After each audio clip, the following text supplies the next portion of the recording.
ये मेरा क्या हो जाएगा, ये मेरा जो है सी आई माइनस एस आई हो जाएगा, यानी दूसरे साल के लिए जो मेरा कंपाउंड इंटरेस्ट और सिंपल इंटरेस्ट के बीच का डिफरेंस कितना हो जाएगा, P R square divide by 100। अगर मुझे परसेंटेज निकालने होते थे सक्सेसिव केस के लिए तो मेरे पास होता था A plus B plus A B बटा 100 प्लस ए बी बटा 100।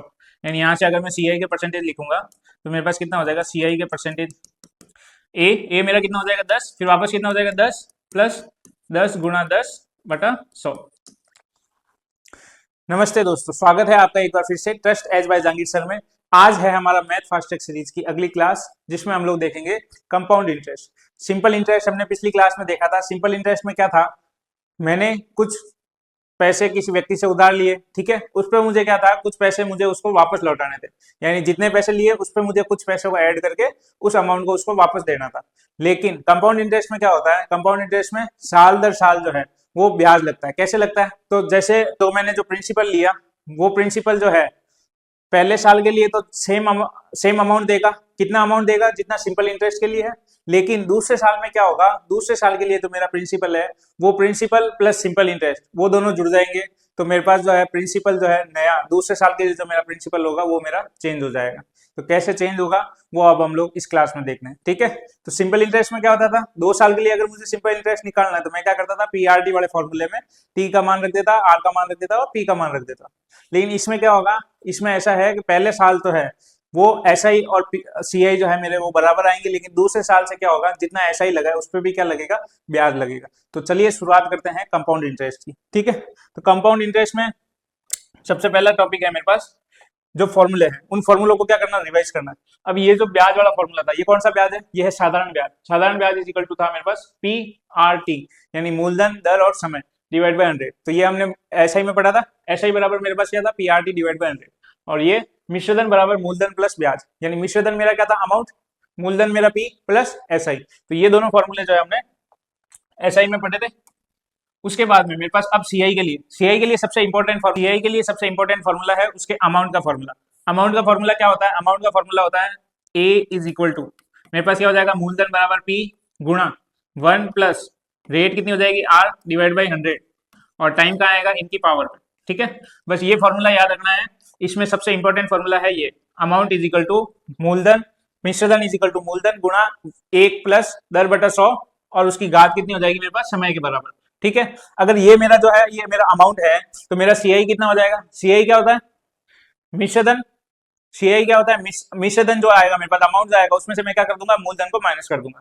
यहाँ देखो, जैसे सीआई मुझे निकालना, चक्रवर्ती ब्याज मुझे निकालना, मैं क्या करूंगा, मिश्रधन में से अमाउंट जो होगा मेरा उसमें से मैं मूलधन को माइनस कर दूंगा। अगर मैं अमाउंट में से मूलधन को माइनस कर दूंगा तो मेरे पास क्या आ जाएगा, सीआई आ जाएगा। तो यहाँ पे मैंने क्या लिखा, CI, CI is equal to क्या हो जाएगा, मूलधन प्लस मूलधन कोष्टक 1 प्लस दर बटा 100। इसका मतलब क्या हुआ, ये जो है ये पूरी वैल्यू यहाँ से लेके यहाँ तक की जो वैल्यू है ये मेरी क्या है, ये मेरी है अमाउंट के बराबर, ठीक है। मैंने क्या किया, सिर्फ यहाँ पे मान रखा है अमाउंट माइनस मूलधन, मूलधन मेरा कितना हो जाएगा, पी के बराबर, ठीक है।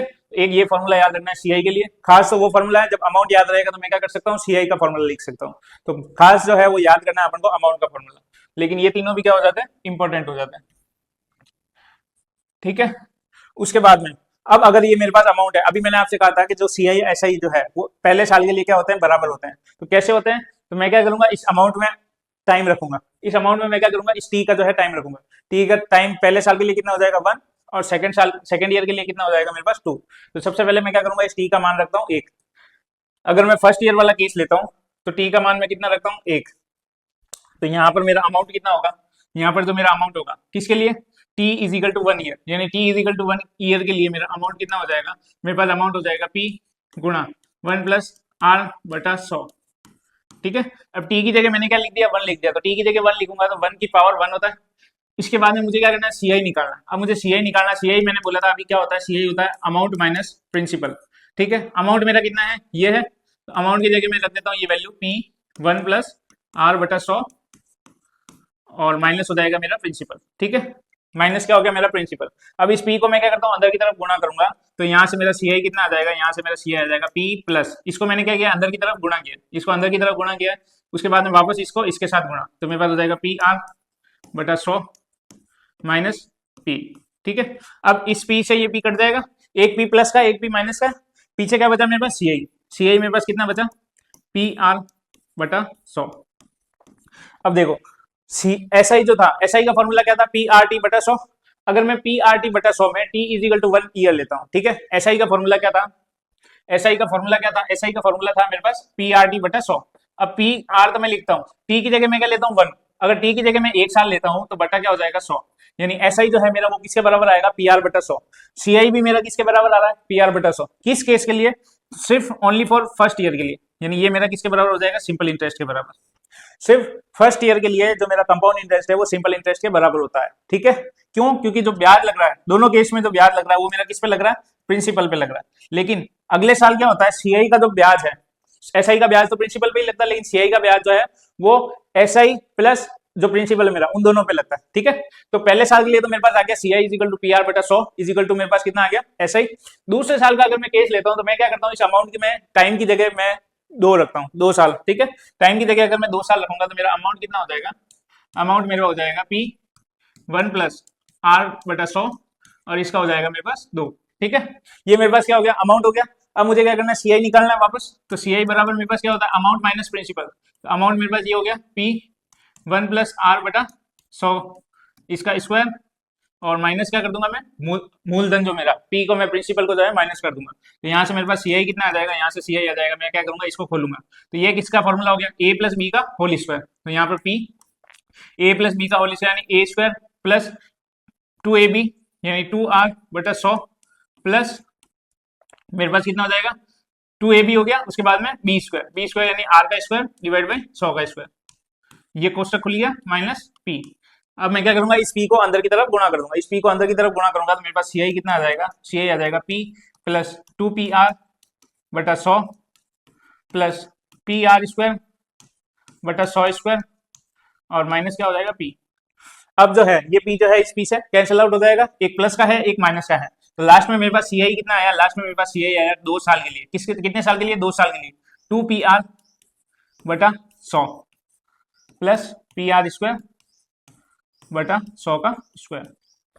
यानी यहाँ पर जो मेरे पास सीआई आया है ये कितने साल के लिए आया है, ये आया है मेरे पास 2 साल के लिए। यहाँ जो मेरे पास सीआई आया है ये आया है 2 साल के लिए। अब थोड़ा ध्यान देंगे हम इसमें, तो मेरे पास जो एसआई होता है, एसआई का फॉर्मूला क्या होता है, पी आर टी बटा 100। अगर एसआई के फॉर्मूले में जो है मैं टी की जगह 2 साल रखूंगा, एसआई के फॉर्मूले में टी की जगह अगर मैं 2 साल रखूंगा तो यहाँ पर मेरे पास वापस क्या बनेगा, यही बनेगा 2pr, pr 2 बटा 100 यही बनेगा। लेकिन ये मेरा क्या है, अगर मैं इसको 2 साल के लिए एसआई मान लेता हूँ तो ये मेरा क्या हो जाएगा, ये मेरा जो है सी आई माइनस एस आई हो जाएगा, यानी दूसरे साल के लिए जो मेरा कंपाउंड इंटरेस्ट और सिंपल इंटरेस्ट के बीच का डिफरेंस कितना हो जाएगा, P R square divide by 100 square. तो ये सारे जो फॉर्मूले हैं ये देखो अगली स्लाइड में मैंने लिखे हैं। जैसे ये सबसे पहला फॉर्मूला क्या था, अमाउंट का क्या था, P 1 plus R divide by 100 कोष्टक बंद और ऊपर टी, पावर क्या होगी टी। फिर सीआई, फर्स्ट ईयर के लिए सीआई और एसआई मेरा क्या होता है, बराबर होता है। फर्स्ट ईयर के लिए तो मेरा सीआई और एसआई क्या होता है, बराबर, यानी ये किसके बराबर हो जाएगा, मेरा एसआई के बराबर, ठीक है, पी आर बटा 100। सेकेंड ईयर के लिए सीआई कितना हो जाएगा, पूरा जो फॉर्मूला आया यानी पूरा ये जो वैल्यू आई है 2pr बटा 100 प्लस पी आर स्क्वायर बटा 100 का स्क्वायर। और अगर मैं कहूं ये जो है मेरा ये दूसरे साल के लिए मेरा एसआई है, तो एसआई और सीआई का डिफरेंस कितना हो जाएगा, एसआई और सीआई का डिफरेंस कैसे निकालूंगा, इसको मैं इधर भेज दूंगा तो मेरे पास पीछे क्या बच जाएगा, P R square divide by 100 square. तो ये जो स्लाइड है ये मोस्ट इंपोर्टेंट स्लाइड है, इसके जो है सारे फॉर्मूले जो है हमको याद रखने, ठीक है। मूलधन बता दिया, पी से दर्शाया जाता है, क्या होता है, उधार लिया हुआ पैसा। फिर समय हो गया, मिश्रधन हो गया, ब्याज हो गया, ठीक है। उसके बाद में मिश्रधन, ये याद रखना है कि भाई मिश्रधन किसके बराबर होता है, तो मिश्रधन जो है वो मूलधन प्लस ब्याज, अमाउंट जो है मेरा simple principal plus compound interest के बराबर। तो ये सारे जो फॉर्मूले हैं ये सारे मुझको क्या करने हैं, मेरे को याद करने हैं, ठीक है। ये सारे फॉर्मूले जो है आपको याद करने, मोस्ट इंपोर्टेंट फॉर्मूला है फॉर कंपाउंड इंटरेस्ट। उसके बाद आगे चलते हैं हम लोग, एक एग्जांपल लेते हैं, जैसे कि मेरे पास कोई राशि है, ठीक है, वो राशि जो है मेरे पास 2 साल में क्या हो रही है, 2 गुना हो रही है, ठीक है। मेरे पास जो राशि है वो 2 साल में 2 गुना हो रही है, यानी 1 से क्या हो रही है 2, 1 से क्या हो रही है 2, कितने साल में, 2 साल में। तो मुझे बताना है कि कंपाउंड इंटरेस्ट से वो राशि 6 साल में कितनी होगी और सिंपल इंटरेस्ट से वो राशि 6 साल में कितने गुना हो जाएगी। यानी मुझे बताना है 6 साल में जो है दोनों राशि जो है मेरे कितने गुना हो जाएगी, 6 साल में कितने गुना हो जाएगी। सिंपल इंटरेस्ट में क्या होता है, अगर 1 साल में क्या हुई, 2 गुना हुई है, यानी जुड़ा कितना है, 2 साल में 2 गुना हुई है। ये मेरे पास क्या है, मैं यहाँ लिख देता हूँ 2 साल में 2 गुना, ठीक है। ये हो गया मेरा 2 ईयर्स। ये भी मेरी क्या हुई है, 2 साल में 2 गुना हुई है। ठीक है। लेकिन ये ध्यान रखना है कि सिंपल इंटरेस्ट में क्या होता है, हमेशा प्रिंसिपल यही रहता है, लेकिन कंपाउंड इंटरेस्ट में क्या हो जाता है, ये तो प्रिंसिपल होता ही है किस साल के लिए, पहले साल के लिए, लेकिन दूसरे साल में क्या हो जाता है, ये दोनों भी क्या हो जाते हैं, ऐड हो जाते हैं। यानी यहाँ पर मेरे पास क्या हो जाएगा, अगर सिंपल इंटरेस्ट क्या है, 2 साल में 2 गुना हो रहा है, यानी कितना जुड़ रहा है, 1 जुड़ रहा है, तो अगले साल कितना होगा, अगले साल भी 1 ही जुड़ेगा, उसके अगले साल भी क्या होगा, 1 ही जुड़ेगा, लेकिन जुड़ेगा किस पे, इस पे, यानी 1 से 2 हुआ, तो 2 से कितना हो जाएगा ये मेरे पास, 2 से हो जाएगा मेरे पास 3, ठीक है, 2 से कितना हो जाएगा 3, 2 से हो जाएगा ये मेरे पास 3, उसके बाद 3 से हो जाएगा ये मेरे पास 4। क्या हो रहा है, हर साल में मेरा 1 यूनिट जो है ब्याज जुड़ रहा है, ठीक है, 1 यूनिट ब्याज जुड़ रहा है, तो अगले 2 साल में ये हो गया मेरे पास, अगले 2 साल में क्या हुआ, 3 गुना हो गया, उसके अगले 2 साल में कितना हो गया, 4 गुना, यानी ये कितना हो गया, 2 साल, फिर ये 2 साल, और फिर ये 2 साल, यानी 6 साल में मेरा जो ब्याज है, सिंपल इंटरेस्ट से देखूंगा तो 6 साल में मेरा कितना गुना हो जाएगा, जो प्रिंसिपल है मेरा वो कितना गुना हो जाएगा, 4 गुना, ठीक है, 6 साल में अगर मेरा प्रिंसिपल 4 गुना हो जाता। लेकिन कंपाउंड इंटरेस्ट में क्या होता है, कंपाउंड इंटरेस्ट में जो है ये जो है 1 से 2 गुना हो रहा है, 2 गुना हो रहा है, इसका मतलब क्या हुआ, यहाँ पर जो है 1 से 2 गुना हो रहा है, 1 से 2 गुना हो रहा है, इसका मतलब क्या हुआ, ये हो गया गुणा 2, उसके बाद इससे वापस 2 गुना होगा, यानी वो क्या हो जाता है मेरा कंपाउंड इंटरेस्ट, वापस किससे होगा, इससे होगा, फिर वापस किससे होगा, तो इस अमाउंट से होगा, तो ये क्या होता है, इसमें क्या होता था, वापस इससे होता है, फिर इससे होता है, लेकिन जुड़ता क्या था, सब में 1 जुड़ता था, लेकिन यहाँ पर क्या होता है, गुणा होता है, पहले 2 का गुणा, फिर वापस 2 का गुणा, फिर वापस 2 का गुणा, तो उसको हम लोग क्या बोलते हैं, कंपाउंड इंटरेस्ट। तो ये कितना हो जाएगा मेरे पास, ये हो जाएगा मेरे पास 1 से 2, 2 से 4, और 4 से मेरा हो जाएगा 8, ठीक है,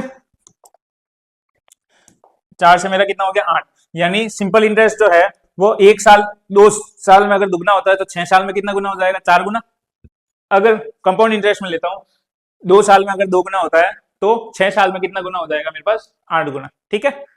इसके बाद क्वेश्चन करते हैं, क्वेश्चन कैसे करना है, 3 मेथड है मेरे पास, कब, जब मेरे पास जो ये परसेंटेज है या जो रेट है वो अच्छी रेट है, अच्छी रेट किसको बोलते हैं, अच्छी रेट उसको बोलते हैं जो भिन्न में नहीं होती, यानी नॉर्मल रेट, 10%, 20%, 30%, 40%, ये सारी हमारी क्या है, अच्छी रेट ऑफ इंटरेस्ट है या अच्छी परसेंटेज है, ठीक है। तो यहाँ पर मेरे पास अगर अच्छा परसेंटेज यानी 10% है तो उसको मैं किस किस तरीके से निकाल सकता हूँ, तो सबसे पहला मेथड होता है मेरा सक्सेसिव मेथड, परसेंटेज में बढ़ा था, सक्सेसिव मेथड क्या होता है, 2 साल अगर कोई ब्याज जुड़ रहा है तो हम लोग क्या करते थे, उसको डायरेक्ट नहीं जोड़ते थे, जैसे 10 और 10 20% नहीं जोड़ते थे, उसको क्या करते थे, सक्सेसिव केस में लिखते थे।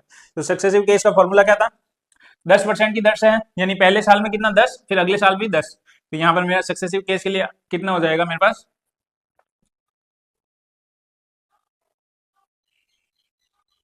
सीआई निकालना है, सीआई मेरा सक्सेसिव केस के लिए कितना हो जाएगा, 10%, यानी हम लोग क्या लिखते थे, प्लस का A plus B plus A B बटा 100, ठीक है, प्लस क्या लिखते थे, ए बी बटा 100। मैं पहले फॉर्मूला लिख लेता हूँ, फॉर्मूला क्या था, अगर मुझे परसेंटेज निकालने होते थे सक्सेसिव केस के लिए तो मेरे पास होता था A plus B plus A B बटा 100 प्लस ए बी बटा 100, यानी यहाँ से अगर मैं सी आई के परसेंटेज लिखूंगा तो मेरे पास कितना हो जाएगा, सी आई के परसेंटेज ए मेरा कितना हो जाएगा 10, फिर वापस कितना हो जाएगा 10 प्लस 10 गुणा 10 बटा 100, ये 2 जीरो से 2 जीरो कट गए, मेरे पास कितना बचा यहाँ पर 1, ये हो गया 20, तो सी आई मेरा कितना परसेंट आ गया, सी आई मेरा आ गया 21%, ठीक है, सी आई मेरा कितना परसेंट आ गया, सी आई मेरे पास आ गया 21%, यानी 5,000 का जो 21% होगा, 5,000 का जो 21% होगा वो हमारा क्या होगा, सी आई का केस, सी आई होगा, उतना हमारा क्या होगा, सी आई होगा। यहाँ पर मैंने ये फॉर्मूला यहाँ तक ही क्यों रोक दिया, क्योंकि मेरे को 2 साल दे रखा है, अगर मुझे क्या दे रखा होता, 3 साल दे रखा होता तो मैं क्या करता, इस 21 से वापस क्या लेता, 10 को और जोड़ता, 21 से 10 को जोड़ता, उसके बाद में 21 से 10 का गुणा करता, वापस मेरे पास वैल्यूज कितनी आ जाती, अगला परसेंटेज आ जाता, कब, जब मैं 3 साल की वैल्यू दे रखी होती। दूसरा मेथड होता है रेशियो मेथड, रेशियो मेथड में मैंने आपको बताया था, जो ये परसेंटेज होता है इसको मुझे क्या करना है, फ्रैक्शन फॉर्म में लिखना है, इसको मैं अगर फ्रैक्शन फॉर्म में लिखूंगा तो कितना हो जाएगा, 1/10, अब 1/10 से क्या बढ़ रहा है, यानी पहले 10 था, पहले क्या था 10, 10 से बढ़ के एक और बढ़ गया, कितना हो गया 11, वापस दूसरे साल के लिए 10 था, कितना हो गया, बढ़ के 11, अब मुझे क्या करना है, इस 11 को 11 से गुणा करना है और 10 को 10 से गुणा करना है, तो ये मेरे पास कितना हो जाएगा 100 और ये हो जाएगा 121।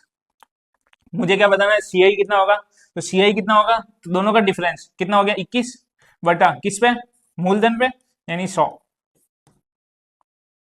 गुणा, यहाँ पर मेरे पास कितना हो जाएगा 5,000, यानी यहाँ से अगर मैं 2 जीरो से 2 जीरो काटूंगा मेरे पास पीछे कितना बचा, 21 गुणा 50, 21 गुणा 50 कितना हो जाएगा मेरे पास 1050, ठीक है, 21 गुणा 50 मेरे पास कितना हो जाएगा 1050, तो यहाँ से भी मेरे पास वही वैल्यू आएगी, यहाँ से भी मेरे पास वही वैल्यू आएगी। तीसरा मेथड होता है मेरे पास ट्री मेथड, ट्री मेथड में क्या होता है, जैसे मेरे पास ये 10% दे रखा है, इस 10% को मुझे सबसे पहले क्या करना है, नॉर्मल फॉर्म में लिख लेना है। अब दूसरी स्टेप में मेरे को क्या करना है, दूसरे स्टेप में मेरे को इसके ईयर देखना है, 2 साल के लिए है, मेरे को क्या करना है, 10 के ऊपर 2 की घात लगानी। जैसे ये नीचे वाला जो 10 है, इस पे मुझे क्या करना है, 2 की घात लगानी। इसके अगर मैं 2 की घात लगाऊंगा तो ये कितना हो जाएगा, 100 के बराबर। यानी ये 100 मेरा किसके बराबर आया, प्रिंसिपल के बराबर। ठीक है, इस परसेंटेज, इस फ्रैक्शन वैल्यू से प्रिंसिपल के बराबर मेरा कितना है, 100। मुझे किसका निकालना है, 5000 के बराबर में। तो ये अगर 100 मेरा अगर 5000 के बराबर है, 5000 के बराबर है, तो एक यूनिट मेरे कितने के बराबर हुई, 50 के। एक यूनिट अगर मेरे 50 के बराबर हुई, ठीक है। अब मुझे क्या करना है, ट्री मेथड लगाना है। ट्री मेथड कैसे लगाते हैं, ये जो 100 आया, इस पे क्या करना है, सबसे पहले इस 1/10 से गुणा करना है। 100 को अगर मैं 1/10 से गुणा करूंगा तो पहले साल का ब्याज कितना हो जाएगा, 10%। यानी पहले साल में 10% होगा। फिर दूसरे साल में मैं अगर लगाता हूँ तो ये मेरे पास कितना हो जाएगा, 10%। यानी 10 यूनिट। 100 से मेरे को क्या करना है, 1/10 को गुणा करना है। 100 से 1/10 को गुणा करूंगा तो मेरे पास पहले साल के लिए आ गया 10, दूसरे साल के लिए आ गया मेरे पास वापस से 10। अब पहले साल में तो सीआई और एसआई बराबर होता है, यानी यहाँ तो कुछ भी चेंज नहीं होगा। होगा क्या, सेकंड ईयर में, सेकंड ईयर में जो है मेरा इस पे भी ब्याज लगेगा। इस पे कितना ब्याज लगेगा, तो वापस क्या करना है, 1/10 से गुणा करना है। पहले 100 को 1/10 से गुणा किया, अब मेरे को क्या करना है, 10 को 1/10 से गुणा करना है। पीछे कितना बचेगा, 1। यानी यहाँ से अगर मैं वापस जाऊंगा, तो मेरे पास कितना यूनिट आ जाएगा, 1 यूनिट। यानी ये मेरे पास हो गया, पहला हो गया 10, फिर वापस 10, और उसके बाद में लास्ट में मेरे पास कितना आया, 1 यूनिट।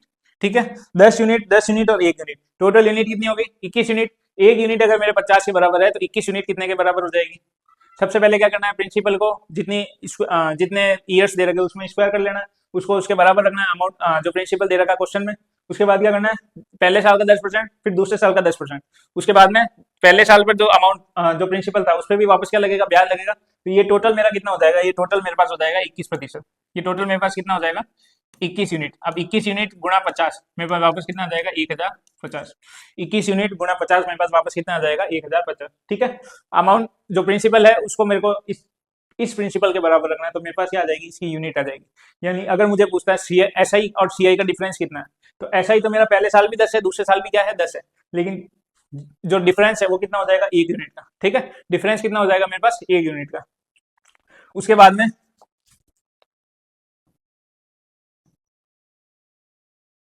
जैसे मेरे पास ये क्वेश्चन है, अगर मोहन सुरेश को 2 साल के लिए 12 सहित 1/2%, अब जिस मेथड से करना है उस मेथड से करो।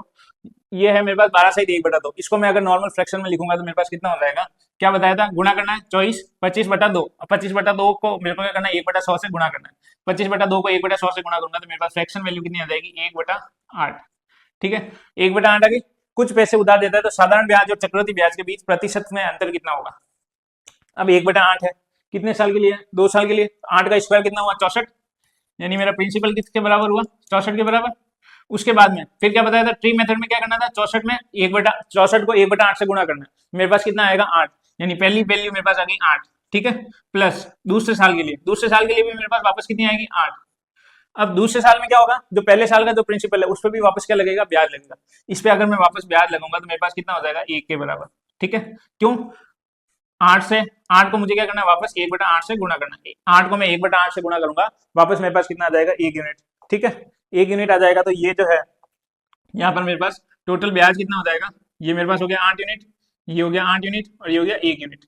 तो टोटल मेरे पास कितना आ जाएगा, 17%। सीआई बराबर हो जाएगा मेरे पास 17%। ठीक है, मुझसे क्या पूछा है, साधारण ब्याज और कंपाउंड इंटरेस्ट का क्या करना है, डिफरेंस निकालना है। सीआई मेरे पास इतना है, एसआई कितना होगा, जो ऊपर वाली संख्या दे रखी है, यानी पहले साल भी 8 होगा, दूसरे साल भी 8 होगा। तो एसआई जो है यहाँ पर मेरे पास हो जाएगा 16%। और अगर मुझसे पूछता है डिफरेंस कितना है, तो सीआई माइनस एसआई कितना हो जाएगा, सीआई माइनस एसआई मेरे पास हो जाएगा 1%। ठीक है, तो यही क्वेश्चन में पूछा है कि कितने प्रतिशत होगा, तो 1% होगा। मुझे प्रिंसिपल नहीं दे रखा है तो मुझे क्या करना है, वैल्यूज को नहीं निकालना है। ठीक है, उसके बाद अगला,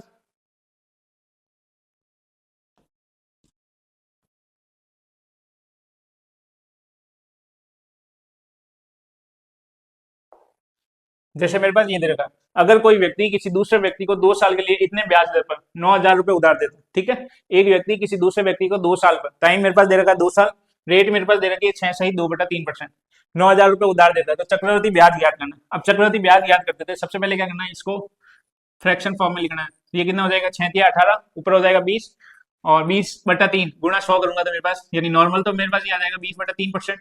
इसको मैं अगर परसेंटेज के निशान को यहाँ से हटाऊंगा तो मेरे पास कितना हो जाएगा 20/3 गुणा 1/100। तो ये मेरे पास किसके बराबर आ जाएगा 1/15। उसके बाद क्या बताया था, ईयर देख रहे हैं, 2 साल के लिए है। इसका क्या करना है, दुगना, यानी इसको मुझे क्या करना है, स्क्वायर करना है। 15 का स्क्वायर कितना हो जाएगा 225। 225 क्या है मेरा, प्रिंसिपल के बराबर। और प्रिंसिपल मुझे कितना दे रखा है 9,000, यानी 225 अगर मेरा 9,000 के बराबर होगा, 225 अगर मेरा 9,000 के बराबर होगा तो एक यूनिट मेरी कितने के बराबर होगी, प्रिंसिपल को मुझे क्या करना है इसके बराबर रखना है। तो एक यूनिट मेरे कितने के बराबर होगी 9,000 बटा, तो ये हो जाएगा 25 के पहाड़े से कटेगा, 25 के पहाड़े से कटेगा तो ये हो जाएगा मेरे पास 40। ठीक है, तो एक यूनिट मेरी जो है वो 40 के बराबर है। एक यूनिट जो है मेरी वो 40 के बराबर है। अब मुझे बताना है चक्रवर्ती ब्याज कितना होगा। चक्रवर्ती ब्याज कैसे निकालते हैं, 1/15 है। सबसे पहले मुझे क्या करना है, 225 को 1/15 से गुणा करना है। 225 को 1/15 से गुणा करूंगा तो मेरे पास कितना हो जाएगा, ये आ जाएगा 15। यानी पहले साल के लिए जो ब्याज हो गया वो 15 यूनिट हो गया। फिर दूसरे साल के लिए ब्याज, सिंपल इंटरेस्ट तो सेम रहेगा। अब क्या लगेगा, इस पे भी ब्याज लगेगा। इस पे अगर ब्याज लगेगा तो कितना लगेगा, 1 यूनिट। तो ये मेरे पास होगी 15 यूनिट, ये होगी 15 यूनिट और ये होगी 1 यूनिट। यानी टोटल यूनिट कितनी होगी मेरे पास, टोटल यूनिट जो सीआई के लिए, सीआई के लिए टोटल यूनिट कितनी होगी मेरे पास 31 यूनिट। अब 31 को मैं अगर 40 से गुणा करूंगा तो मेरे पास क्या आ जाएगा, इसका ब्याज आ जाएगा, कितना हो जाएगा 1240 रुपए। ठीक है, 1240 रुपए इसका मेरा क्या आ जाएगा, कंपाउंड इंटरेस्ट आ जाएगा। ट्री मेथड में क्या है, सबसे पहले रेट को जो है फ्रैक्शन वैल्यू में चेंज करना है। उसके बाद में मेरे को उसका स्क्वायर करना है, कब, जब 2 साल दे रखा हो। क्यूब करना है कब, जब मेरे पास 3 साल दे रखा हो। ठीक है, उसके बाद में है मेरे पास अगला क्वेश्चन। जैसे मेरे पास 4,000 रुपए 2 साल में साधारण ब्याज की एक निश्चित दर से 4,880 रुपए हो जाते हैं। ठीक है, तो वह दर क्या होगी, मुझे बताना है वह दर क्या होगी। तो देखो यहाँ पर क्या है, साधारण ब्याज की एक निश्चित दर से मुझे दे रखा है, साधारण ब्याज की एक निश्चित दर से 4,000 रुपए हैं, वो मेरे कितने हो जाते हैं 4,840।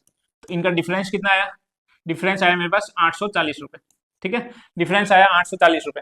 कितने साल के लिए है, 2 साल के लिए। तो ऐसा ही क्या होता था, ऐसा ही क्या होता था, ऐसा ही equal to P R T. P मेरे पास कितना है, पी है मेरे पास 4,000 गुणा आर कितना है, आर मुझे निकालना है, टी हो गया मेरा 2 साल के लिए बटा 100।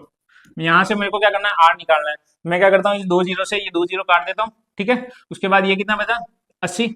80 को मैं 40 गुणा 2, ठीक है, 40 और 2 को मैं क्या करता हूँ इधर भेजता हूँ। तो मेरे पास रेट ऑफ इंटरेस्ट कितना हो जाएगा 840 बटा 40 गुणा 2। ठीक है, जब तक कटती है तब तक काटना है। ठीक है, ये हो जाएगा 21, यानी रेट ऑफ इंटरेस्ट मेरे पास कितना आ गया 21/2, यानी 10.5%। रेट ऑफ इंटरेस्ट मेरे पास कितना आ गया 10.5%। कब, जब हम लोग बोलते हैं साधारण ब्याज के लिए। अगर मेरे पास यही केस कंपाउंड इंटरेस्ट के लिए होता, ठीक है, यही केस मेरा चक्रवर्ती ब्याज के लिए होता, तो उस केस में क्या होता, ये जो 4,000 और 4,840 है, इसको मुझे क्या करना था, स्क्वायर रूट। कैसे कैसे पहचानना है कि स्क्वायर रूट होगा या क्यूब रूट होगा। तो 4,000 2 साल के लिए है, 2 साल के लिए इसका मतलब क्या होगा, स्क्वायर रूट होगा। यानी इसको मुझे कैसे लिखना है, इसको ऐसे, तो देखो 4,000 अनुपात में 4,840, कब, जब 2 साल के लिए मुझे सीआई पूछता है।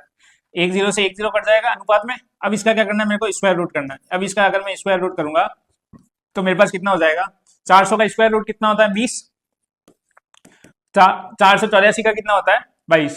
ठीक है, तो यहाँ से कितना हो जाएगा, और मैं काट दूंगा इसको, तो मेरे पास हो जाएगा 10 और 11। ठीक है, 10 और 11। अब मुझसे पूछा है सीआई कितना होगा, तो सीआई कितना होगा, कितना डिफरेंस है 1 का बटा किस पे है 10 पे गुणा 100, यानी सीआई मेरे पास यहाँ से कितना हो जाएगा 10%। ठीक है, जब भी मेरे को सीआई पूछता है तो मुझे क्या करना है, उन दोनों वैल्यूज को अनुपात में लिख देना है। और क्यूब रूट होगा या स्क्वायर रूट होगा कैसे पहचानेंगे, तो वो मेरे को क्या करना है, उसके ईयर्स देखना है। 2 साल के लिए तो स्क्वायर रूट होगा, 3 साल के लिए तो क्यूब रूट होगा। तो सीआई मेरा कितना परसेंट लग जाएगा 10%, और ऐसा ही मेरा कितना परसेंट लग जाएगा 10.5%। तो हमारी कंपाउंड इंटरेस्ट की क्लास खत्म होती है। अगला टॉपिक हम लोग देखेंगे प्रॉफिट एंड लॉस। ठीक है, तो ये अगर वीडियो पसंद आई हो तो वीडियो को लाइक करें, चैनल को सब्सक्राइब करें और ज्यादा से ज्यादा शेयर कीजिए। धन्यवाद।